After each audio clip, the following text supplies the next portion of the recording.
Hi hello ನಮಸ್ಕಾರ ವೀಕ್ಷಕರೇ, boss TV ಸ್ಪೆಷಲ್ಗೆ ಸ್ವಾಗತ. ನಾನು ಪಲ್ಲವಿ ರಾಜ್. ಕರ್ನಾಟಕ ರಾಜಕೀಯದಲ್ಲಿ ನಾಯಕತ್ವದ ಬದಲಾವಣೆ ಕುರಿತ ಚರ್ಚೆ ಇದೀಗ ಕ್ಲೈಮ್ಯಾಕ್ಸ್ ಹಂತಕ್ಕೆ ಬಂದಿದೆ. ಡಿಕೆ ಸಿಎಂ ಆಗುವುದಕ್ಕೆ ಕೌಂಟ್ ಡೌನ್ ಸ್ಟಾರ್ಟ್ ಆಗಿದೆ. ಡಿಕೆಶಿ ಕೊನೆಗೂ ಸಿಎಂ ಆಗ್ತಾರೆ. ರಾಜ್ಯದ ನೂತನ ಮುಖ್ಯಮಂತ್ರಿ ಪ್ರಮಾಣ ವಚನಕ್ಕೆ ಮುಹೂರ್ತ ಕೂಡ ಫಿಕ್ಸ್ ಆದಂತೆ ಕಾಣಿಸ್ತಾ ಇದೆ. ಈ ಶುಕ್ರವಾರದಂದೇ ಸಿಎಂ ಪಟ್ಟವನ್ನ ಡಿಕೆಶಿ ಏರಲಿದ್ದಾರೆ ಎನ್ನಲಾಗ್ತಾ ಇದೆ. ಆಗ ಸಿಎಂ ಆಗ್ತಾರೆ ಡಿಕೆಶಿ, ಈಗ ಸಿಎಂ ಆಗ್ತಾರೆ ಅಂತ ಎಲ್ಲರೂ ಕೂಡ ಕಾಯ್ತಾ ಇದ್ರು, ಮಾತಾಡ್ಕೊಳ್ತಾ ಇದ್ರು. ಮೊಮ್ಮಗಳು ಬರ್ತಾ ಇದ್ದಂತೆ ಡಿಕೆ ಸಾಹೇಬ್ರ ನಸೀಬೆ ಕಂಪ್ಲೀಟ್ ಆಗಿ ಚೇಂಜ್ ಆಗಿದೆ.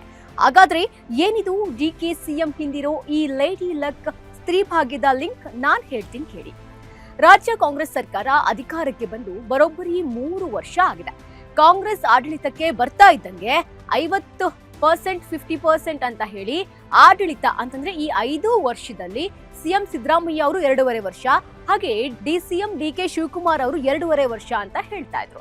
ಆದ್ರೆ ಕೈ ಅಧಿಕಾರಕ್ಕೆ ಬಂದು 3 ವರ್ಷ ಕಂಪ್ಲೀಟ್ ಆಗ್ತಾ ಬಂದ್ರು ಕೂಡ ಯಾವುದೇ ರೀತಿಯ ಬದಲಾವಣೆ ಕಾಣಿಸ್ತಾ ಇಲ್ಲ. ಕಳೆದ 1 ವರ್ಷದಿಂದ ಆಗಾಗ ಗುಪ್ತವಾಗಿ ಸಿಎಂ ಡಿಕೆ ಶಿವಕುಮಾರ್ ಅವರು ವರಿಷ್ಠರನ್ನ ಮೀಟ್ ಮಾಡ್ಕೊಂಡು ಬರ್ತಾ ಇದ್ರು. ಹೈಕಮಾಂಡ್ ಡಿಕೆಶಿ ಅವರಿಗೆ ಭರವಸೆಯನ್ನ ಕೊಟ್ಟು ಕಳಿಸ್ತಾ ಇದ್ರು. ಯಾವಾಗ ಪರಿಸ್ಥಿತಿ ಬದಲಾಗಲ್ಲ ಅನ್ನಿಸ್ತೋ ಆಗ ಸಿಎಂ ಡಿಕೆ ಶಿವಕುಮಾರ್ ಅವರು ರೆಗ್ಯುಲರ್ ಆಗಿ ವರಿಷ್ಠರನ್ನ ಭೇಟಿಗೆ ಮುಂದಾಗ್ತಾರೆ.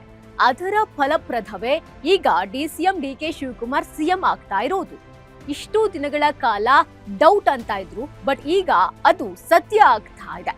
ಇದಕ್ಕೆ ಡಿಕೆಶಿಗೆ ಒಲಿದಿರುವಂತಹ ಲೇಡಿ ಲಕ್ ಕೂಡ ಕಾರಣ ಅನ್ಬಹುದು. ಈ ಹಿಂದೆ ಡಿಕೆ ಸಿಎಂ ಆಗ್ಬೇಕು ಅಂತ ಹೇಳಿದ್ದೆ ಸ್ವತಃ ಲೇಡೀಸ್. ಅದು ಯಾರಪ್ಪ ಅಂತಂದ್ರೆ ಪ್ರಿಯಾಂಕಾ ಗಾಂಧಿ ಹಾಗೆ ಸೋನಿಯಾ ಗಾಂಧಿ. ಒಂದು ರೀತಿಯಲ್ಲಿ ಸಿಎಂ ಡಿಕೆ ಶಿವಕುಮಾರ್ ಅವರಿಗೆ ಇವರು ಸಪೋರ್ಟಿಂಗ್ ಸಿಸ್ಟಮ್ ಆಗಿರ್ತಾರೆ.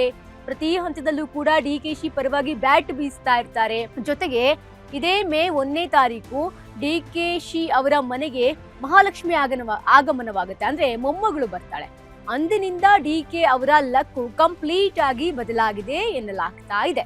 ಇದೆಲ್ಲದರ ಜೊತೆಗೆ ಡಿಕೆಶಿ ಅವರಿಗೆ ಒಲಿದಿರುವಂತಹ ಮತ್ತೊಂದು ವಿಶೇಷವಾದಂತಹ ಒಂದು ಗುಣ ಏನಪ್ಪಾ ಅಂತಂದ್ರೆ ಪಕ್ಷ ನಿಷ್ಠೆ. ಕರ್ನಾಟಕ ಪ್ರಾದೇಶಿಕ ಕಾಂಗ್ರೆಸ್ ಸಮಿತಿ ಅಂದ್ರೆ ಕೆಪಿಸಿಸಿ ಅಧ್ಯಕ್ಷರಾಗಿ ಮತ್ತು ಉಪಮುಖ್ಯಮಂತ್ರಿ ಆಗಿರುವಂತಹ ಡಿಕೆ ಶಿವಕುಮಾರ್ ಅವರು ತಮ್ಮ ಪಕ್ಷ ನಿಷ್ಠೆಯನ್ನ ಪ್ರಶ್ನಾತೀತ ಹಾಗೂ ದೃಢ ಅಂತ ಹೇಳಿ ಹಲವು ಬಾರಿ ಸಾರ್ವಜನಿಕವಾಗಿ ಪ್ರತಿಪಾದಿಸಿದ್ದಾರೆ. ಅಂದ್ರೆ ಪಕ್ಕಾ ಅವರು ಕಾಂಗ್ರೆಸ್, ಅವರು ಬೇರೆ ಪಕ್ಷದ ಕಡೆ ಒಲವನ್ನೇ ತೋರಿಸೋದಿಲ್ಲ. ಆ ರೀತಿಯಾಗಿ ಕಾಂಗ್ರೆಸ್ ಪಾಳೆಯದಲ್ಲಿ ಡಿಕೆಶಿ ಅವರು ಗುರುತಿಸಿಕೊಂಡಿದ್ದಾರೆ. ಕಾಂಗ್ರೆಸ್ ಪಕ್ಷದ ಸಂಕಷ್ಟದ ಕಾಲದಲ್ಲಿಯೂ ಕೂಡ ಜೊತೆಯಾಗಿ ನಿಂತಿರ್ತಾರೆ. ಸಿಎಂ ಡಿಕೆಶಿ ಅವರು ನಿಲ್ಲುವ ಮೂಲಕ ಹೈಕಮಾಂಡ್ಗೆ ಅತ್ಯಂತ ಆಪ್ತರಾಗಿ ಗುರುತಿಸಿಕೊಂಡಿದ್ದಾರೆ. ಸೋನಿಯಾ ಗಾಂಧಿ ಅವರೇನಿದ್ದಾರೆ ಅವರು ಹಾಗೆ ಹೈಕಮಾಂಡ್ಗೆ ಆಪ್ತರಾಗಿದ್ದಾರೆ. ಕಷ್ಟದ ಕಾಲದಲ್ಲಿ ನಾಯಕತ್ವ, ಕೆಪಿಸಿಸಿ ಅಧ್ಯಕ್ಷರಾಗಿ ರಾಜ್ಯದಲ್ಲಿ ಪಕ್ಷವನ್ನ ಸಂಘಟಿಸಿ 2023ರ ವಿಧಾನಸಭಾ ಚುನಾವಣೆಯಲ್ಲಿ 136 ಸ್ಥಾನಗಳನ್ನ ಗೆಲ್ಲಿಸಿಕೊಡುವಲ್ಲಿ ಡಿಕೆಶಿ ಪಾತ್ರ ಕೂಡ ದೊಡ್ಡದಾಗಿದೆ. ಒಗ್ಗಟ್ಟಿನ ಮಂತ್ರ. ಕಾಂಗ್ರೆಸ್ ಪಕ್ಷದ ಆಡಳಿತದಲ್ಲಿ ಸಿಎಂ ಸಿದ್ದರಾಮಯ್ಯ ಹಾಗೂ ಸಿಎಂ ನಡುವೆ ಭಿನ್ನಾಭಿಪ್ರಾಯಗಳ ವದಂತಿಗಳು ಆಗಾಗ ಬರ್ತಾ ಇತ್ತು. ತಾವ್ಯಾವತ್ತೂ ಕೂಡ ಪಕ್ಷದ ಗೆಲುವಿಗಾಗಿ ಪ್ರಾಮಾಣಿಕವಾಗಿ ಶ್ರಮಿಸಿದ್ದಕ್ಕಾಗಿ ಮತ್ತು ತಮ್ಮ ಪಕ್ಷದ ನಿಷ್ಠೆ ಪ್ರಶ್ನಾತೀತವಾಗಿರೋದ್ರಿಂದ ಅವರು ಸ್ಪಷ್ಟಪಡಿಸ್ತಾರೆ. ಜೊತೆಗೆ ಆಬ್ವಿಯಸ್ಲಿ ತಾಳ್ಮೆ ಕೂಡ ಇಲ್ಲಿ ಮ್ಯಾಟರ್ ಆಗುತ್ತೆ ನೋಡಿ. ಎಷ್ಟು ವರ್ಷಗಳಿಂದ ಕಾಯ್ಕೊಂಡು ಬಂದಿದ್ರು ಸಿಎಂ ಡಿಕೆ ಶಿವಕುಮಾರ್ ಅವರು. ಕಾಂಗ್ರೆಸ್ ಪಕ್ಷದ ಕಟ್ಟಾಳ ಆಗಿದ್ರು ಸಿಎಂ ಡಿಕೆ ಶಿವಕುಮಾರ್ ಅವರು. ಅವರ ತಾಳ್ಮೆನೆ ಅವ್ರನ್ನ ಇಲ್ಲಿವರೆಗೂ ಕರ್ಕೊಂಡು ಬಂದಿದೆ. ರಾಜಕೀಯ ತಂತ್ರಗಾರಿಕೆ ಆಗಿರಬಹುದು, ತ್ಯಾಗ ಮತ್ತು ತಾಳ್ಮೆಯು ಅತ್ಯಂತ ಚರ್ಚಿತ ವಿಚಾರವಾಗಿದೆ ಸಿಎಂ ಡಿಕೆ ಶಿವಕುಮಾರ್ ಅವರ ವಿಚಾರದಲ್ಲಿ. ಉನ್ನತ ಹುದ್ದೆ ಮತ್ತು ರಾಜಕೀಯ ಭವಿಷ್ಯದ ವಿಚಾರದಲ್ಲೂ ಕೂಡ ಅವರು ತೋರ್ತಾ ಇದ್ದಂತಹ ಸಂಯಮ ರಾಜ್ಯ ರಾಜಕಾರಣದಲ್ಲಿ ದೊಡ್ಡ ಮಟ್ಟದ ಲೆಕ್ಕಾಚಾರಕ್ಕೂ ಕೂಡ ಕಾರಣವಾಗಿದೆ. ಸಂಯಮ ಹಾಗೆ ದೂರದೃಷ್ಟಿ. ನಾವೆಲ್ಲರೂ ಒಂದು ರೀತಿ ನೋಡ್ತಾ ಇದ್ರೆ ಸಿಎಂ ಡಿಕೆ ಶಿವಕುಮಾರ್ ಅವರ ದೂರದೃಷ್ಟಿನೇ ಬೇರೆ ರೀತಿ ಇತ್ತು. ಅಂದ್ರೆ ಪಕ್ಷದ ಕುರಿತಾಗಿ ಪಕ್ಷ ಸಂಘಟನೆಯನ್ನ ಮಾಡ್ತಾ ಇದ್ರು. ಕೆಪಿಸಿಸಿ ಅಧ್ಯಕ್ಷರಾಗಿ ರಾಜ್ಯದಲ್ಲಿ ಕಾಂಗ್ರೆಸ್ ಪಕ್ಷವನ್ನ ಅಧಿಕಾರಕ್ಕೆ ತರುವಲ್ಲಿ ಪ್ರಮುಖ ಪಾತ್ರ ವಹಿಸಿರೋದು ಯಾರಪ್ಪ ಅಂದ್ರೆ ಸಿಎಂ ಡಿಕೆ ಶಿವಕುಮಾರ್ ಅವರು.